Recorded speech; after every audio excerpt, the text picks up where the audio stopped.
Hi, my name is Lindsay. I am 14.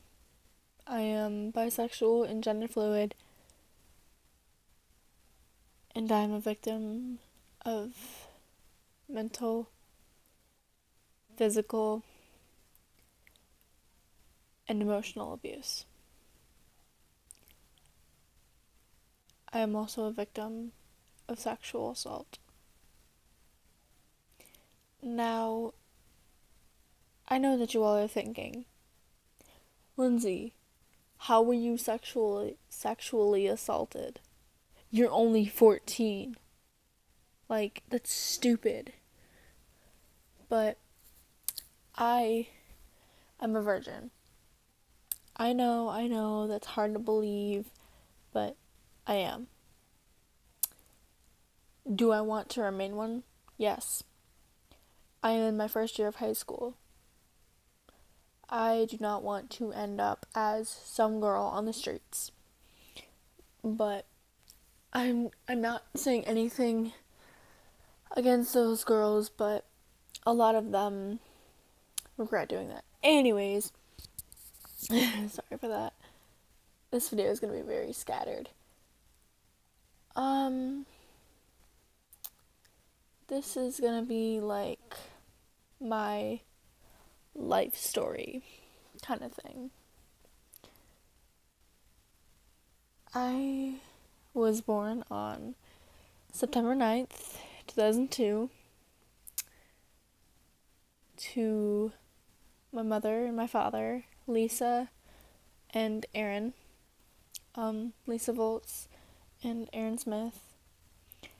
My mother and my father were never married because my father is a happily married homosexual man,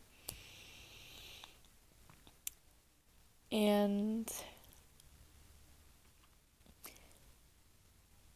between my mom and my dad, I have a closer relationship with my dad.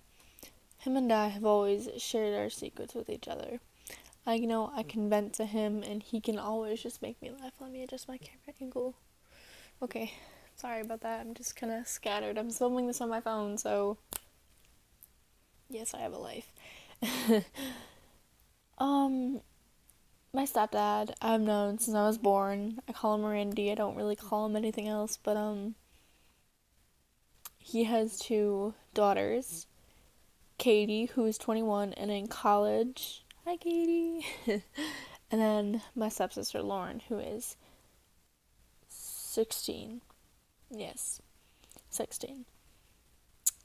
Um, with Lauren, she she used to she used to drink a lot. She used to smoke cigarettes. I believe she still does. I don't know, but and she has self-harm scars. And the last time I saw her was I think last October of last year. And she said, if you ever start cutting, just don't. Because I had wanted to. I had felt like no one had cared about me. No one was going to be there for me when I needed someone. And I remember her saying, Lindsay, don't do it. Because it's going to be the worst decision of your life. And I didn't. Because she was like my superhero. She was my superhero. And she still is. I mean, I remember when I was little, she'd always do my makeup just like her, and I'd be like, I'm beautiful, and so she'd laugh, and she's my biggest inspiration. But, with my mom, I had a sass attitude when I was little. I didn't, but whatever. It's like that little phase, and so she would hit me.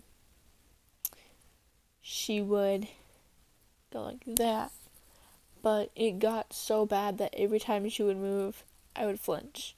I was so scared of being hit. But that ended the physical abuse years ago. but emotional abuse is still there, and the mental / verbal abuse is still there too.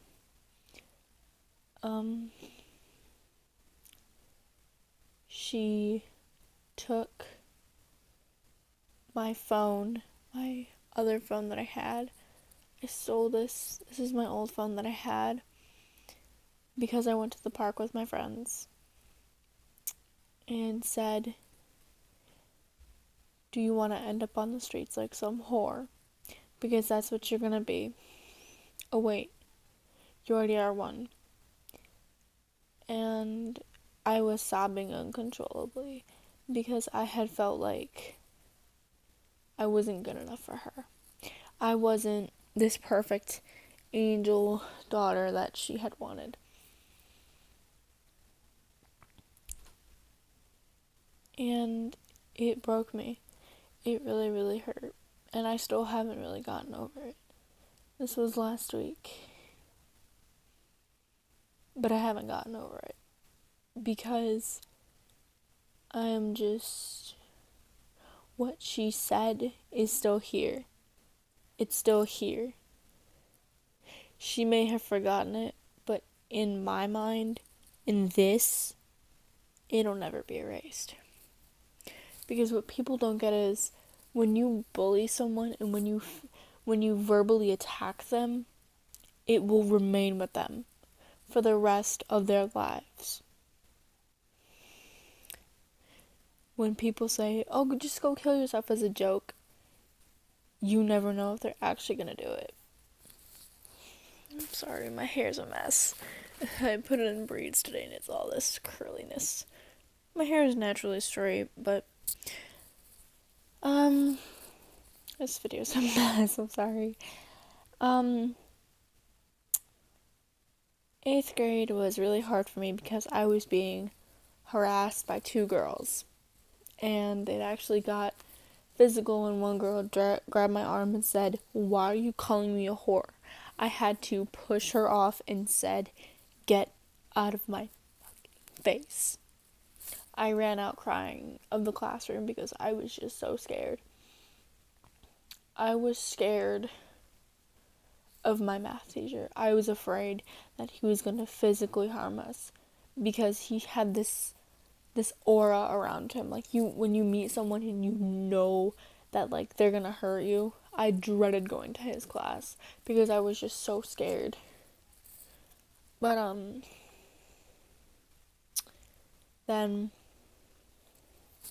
that summer,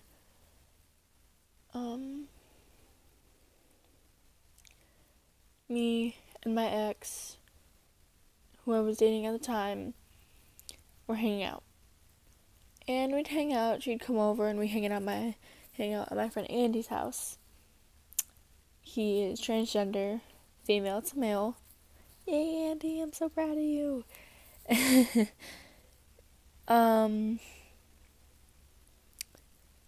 And I'm sorry, I'm like really tired. So we were outside one time, and so Andy had gotten us a blanket because it was kind of cold out and the ground was wet. And so we went under it. And so my ex, who was a girl, said, "I want to have sex with you." And I said, "I want to remain a virgin." Because my ex Angel had said that she was raped. She had 2 kids. More into that in a couple minutes. Then she pinned me down, so I was like this, and I was wearing a tank top, kind of like this, but not. I think it was a t-shirt I was wearing. She slid her hands up my shirt onto my bra, unhooked it, and pulled it down so that the straps were out here, and pulled it down to here so the cups were here and my boobs were exposed under my shirt. She then went in the front, reached on my shirt, and proceeded to grope me. I said, "Get the hell off. I don't want this. And she proceeded to say, "You'll like it when I'm done with you."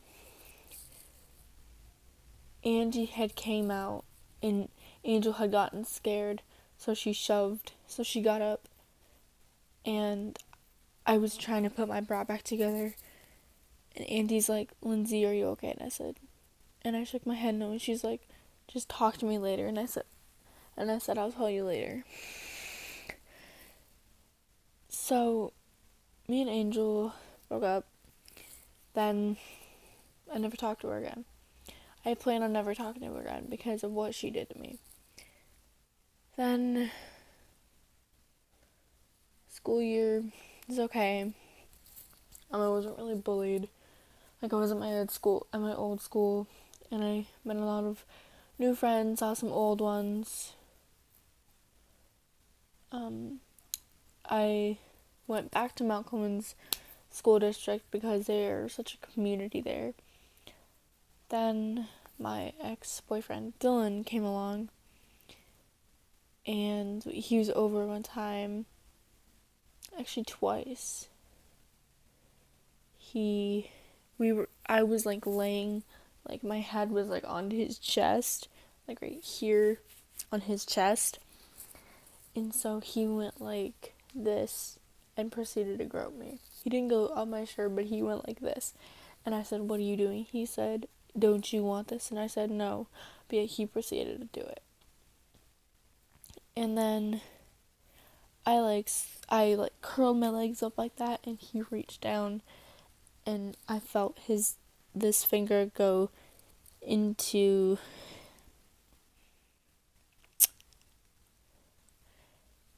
that well, not my butt, but the other thing that girls have, where the menstrual cycle, that area. I'm not gonna say it because I'm trying to keep this. But I got up and I said, "Leave." I was crying, and he said, "What did I do?" I said, "Just get the fuck away from my house." So he left, and then I didn't. He's like, "What did I do?" And I said, "Just never fucking mind." And I was like so livid. And then last time I hung out with him,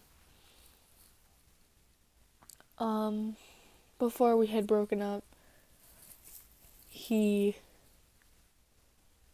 pretty much he groped me again. He would always try to grab my ass, grab my grab my boobs, and I was like, "Really? Like, you know what I went through." And he was sexually assaulted too when he was very young. And I had finally gotten to the point where I was like, "I'm done. If you're gonna keep using me like this, then I'm done." And so we had broken up. And my ex, Alec, came along and said, "Hey," and I started talking to him in the end, and we got back together. With Alec, he lives in Arkansas, so I don't really get to see him, but I have pictures of him on my phone. So every time I see him, it makes my day, because he's like the Prince Charming to my Cinderella. What else do I want to talk about? This is like a little kind of intro? That's a word. Intro to my channel. So, I will see you guys later. Bye!